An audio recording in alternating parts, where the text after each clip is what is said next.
like that old theory of walking because the grassland was there instead of trees. It's not so clean anymore. Yeah, that was an idea, but it doesn't look so good anymore. I don't know. I think it is the tropics. Oh, it's definitely the tropics. I agree with you. Definitely the tropics. The question is it in the forest or in the open space? What do you say? Well, I don't know. You know, nobody knows the answer, but in between. It looks like it wasn't just because there were suddenly no trees that everyone started walking around on two legs. Because some of these guys, we find that they are actually in ranges that are mostly forested. Right. So that means it's something else that's making standing up important. Who knows? It's so long ago. It's going to be hard to ever figure that one out. But it might trace back to food. Eat. Oh, definitely. Oh, right. Dietary and I'm thinking it's tracing back to whatever gave it an advantage for reproduction. Exactly. So I'm thinking whatever that was, you got it right on the head, man. That's correct. Right. Well, everything is reproduction, right? Everything is reproduction. So we don't know what it is, but we know that's true. Okay. All right. It has something to happen. Also, he goes more on hind legs because when you look around, you can look over the grass and that's a see an enemy. possibility. If you see a tiger or something, you can run off, right? I'm thinking that's why they stood up like that, so they could see, you can see better, you can see your enemy, your foe, you can see who was coming. It gave them an advantage for those who weren't able to do that. They could get attacked from up high, down low, but standing up gives you that advantage. So you're going to reproduce more children. Yeah, it's definitely Less people a will get possibility. And you can outrun a lot of things longer. Run longer distances. Run longer. That's Well, although that's that the time, important look here. at here, we all have 1.9 million years. we all have very short legs and long arms because we're still climbers. But once we start to hike, we get longer legs and shorter arms. So these hands and feet more human type? See this? Yep. Way longer hands. Longer legs, longer fingers? Yeah, so because he still was made for the trees. But this changed maybe in 100, maybe 500,000, 500,000 years. It slowly changed. Agree to that.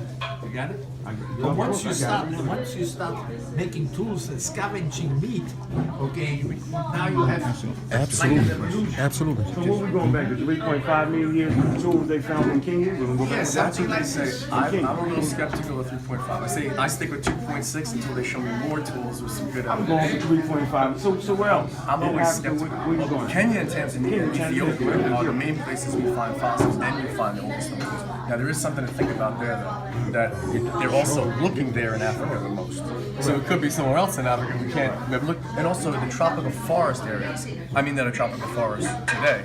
It's very hard to find fossils like that, right? Because it's acidic soil. It breaks down exactly. Like in West And it's Africa. also hard to know what the dates are for you to find. But people are starting to move into West and kind of Southwest Africa, like where Namibia, Angola, right? Exactly. So those kinds of places are just starting. People just starting to look there. But South Africa and East Africa have been the places people have looking. The main reason is because that's where they first found.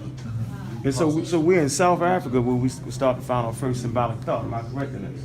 There's some there, and I think there's Bloom some. Bloom Cave. Yeah, right. Yeah, Called the places crucible. Rivermouth. It's like a crucible where a lot of different Pinnacle ideas Point. come together down there. What Pinnacle Point? What is it? PP 13B. 13B. Am I correct in that?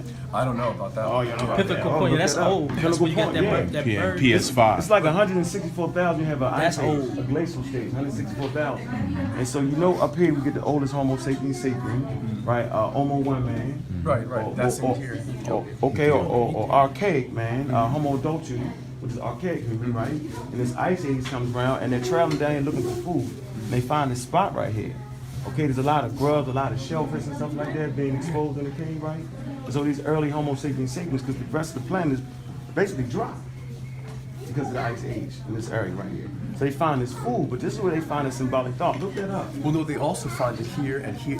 A lot Not of older places. than that, though. What I'm saying is, it just so happens they found it here. They right? found it there. They might Okay. find it here next They time. might. You know, and so, so as of 2016, let's do it. yeah, definitely. As of so far. I just think it's interesting that, you know, the old in the 1960s, 70s, 80s interpretation of it was like, oh, all of it happened right here in Europe. They had all this stuff. But if you ever look at the geography of Europe, right, it's like it takes up like that little space right there, and it's really narrow to get in there. And so it looked like everything suddenly happened at once. It does look like that because it's small. Right. But if you start looking, like you're saying, back to 150,000 years ago, in different little pockets all you around find Africa, you find different kinds of symbolic thought. They're not all in one place in one little place.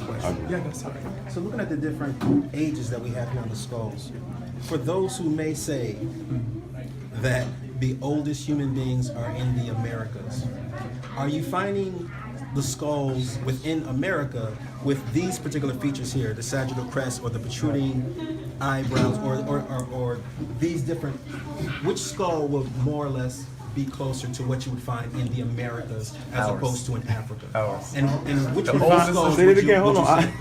The oldest skulls in America look much more like my skull and your Which skull. would be than- more like which side? Which skull would be more of a Those guys. Oh, a whole different table. Yeah. Homo sapiens. Okay. Okay. So we just want to make sure for those within our community who are talking about land of Mu, Lemuria, origins of human beings being in the Americas, scientifically that just is not realistic. Again, the features that you're You going said to it's find on these impossible, skulls. huh? Well, I mean, check with the given. How okay. formal?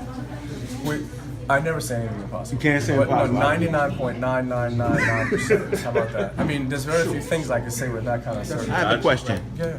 What does science now say is the common ancestor of Homo sapien and Neanderthal? Who is that? I'm Heidelbergensis? Is it Someone like, Heidelbergensis? Huh? someone like, yeah, Heidelbergensis, someone like this. But this guy's in Europe, so it can't be this guy. But I'm saying something like this. Yeah. So some late Homo erectus. But that is this link, correct? That's what we don't know. No, Well, that, the missing link is a funny little phrase. Right? Is it- right, 'cause they it's don't- like invented. Yes. Every single fossil is a missing link, and of every animal, right? Because there are thousands and thousands of animals and humans, millions, right? And they all have a link. I'm Like, so sorry. to- So you are actually a researcher in the Sackler Institute? No, Or you? no. Okay. So this is the Sackler Educational Lab. Yes. Right? And I am an educator in the context that I work in zoo medicine. Oh, okay. Yeah. The Okay. Sackler Genomics Lab is, I think, upstairs. I've never even actually been in the Sackler Genomics Lab. Those aren't the people I associate with. so let me ask you this. Are you going with the multi-regional theory within Africa to form these different aspects of Homo sapiens sapiens? Are y'all familiar with that? I would say that the multi-regional Within Africa, talking about you got like Homo, you talking about Homo habilis, maybe Homo erectus, different places. And then I would like to see the dinosaurs and stuff, but I think I'm not. with different pockets of humans, different populations, there still are. And there's just get this even last other question. countries, like just pick anything, giraffes, right? The giraffes in Kenya look a little different than the giraffes in Namibia, and so on, right? So you'll always see those pockets and occasional interbreeding of populations that are close to each other. So what I'm saying is that Homo sapiens sapiens is an offshoot of this inbreeding. Well, it depends what you mean by You know what I'm mean saying? crossbreeding. Yeah. I mean, like maybe this portion that all of us have that, and maybe the back part, maybe the jawbone, all come from different spots, and they all culminate in Ethiopia. It's more like so. Okay, even in humans today, there's more variation within populations I agree. than there are across, I right? agree. So like the most variation you can find within populations and across populations in sub-Saharan Africa, which is how we know that modern humans today originate from that place. But let me put it this Are way. you familiar with that though? There's going to be variation in jaw shape, right? Whether I mean, right now in this room there is.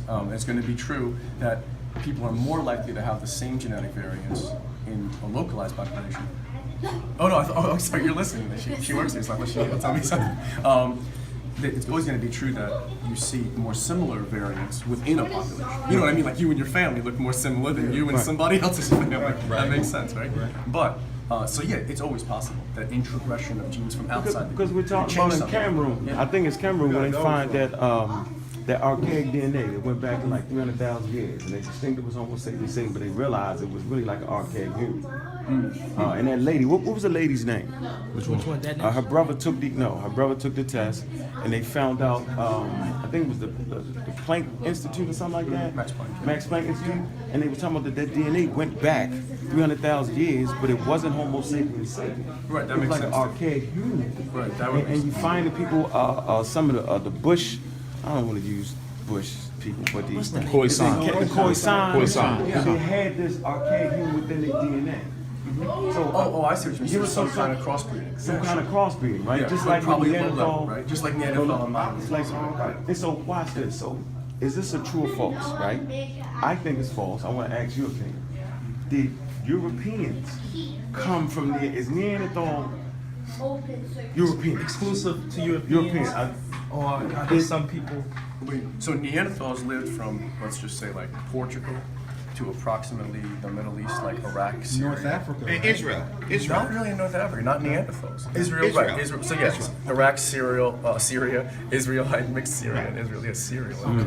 All right, so that's about the limits we think. I mean, maybe it's a little more in northern Russia than we think. I don't know. Okay. We haven't found the fossils yet. Right? Okay. You always got to remember, we only have what we have to work with. Correct. So there might be a fossil somewhere over here we didn't find it. But for example, if we have, let's just say, a few hundred in Europe and Western Asia, and we have 0 in Africa, it's pretty good evidence that Neanderthals lived in Europe. So and I think Right. So- Right. So yeah, like the interbreeding, I should say, between those two, the modern humans, happened at a very low level. It might have happened for a very brief time, but it's when people moved into the rest of Eurasia, they took those genes in their populations with them. okay, so then Europeans don't come from Neanderthal.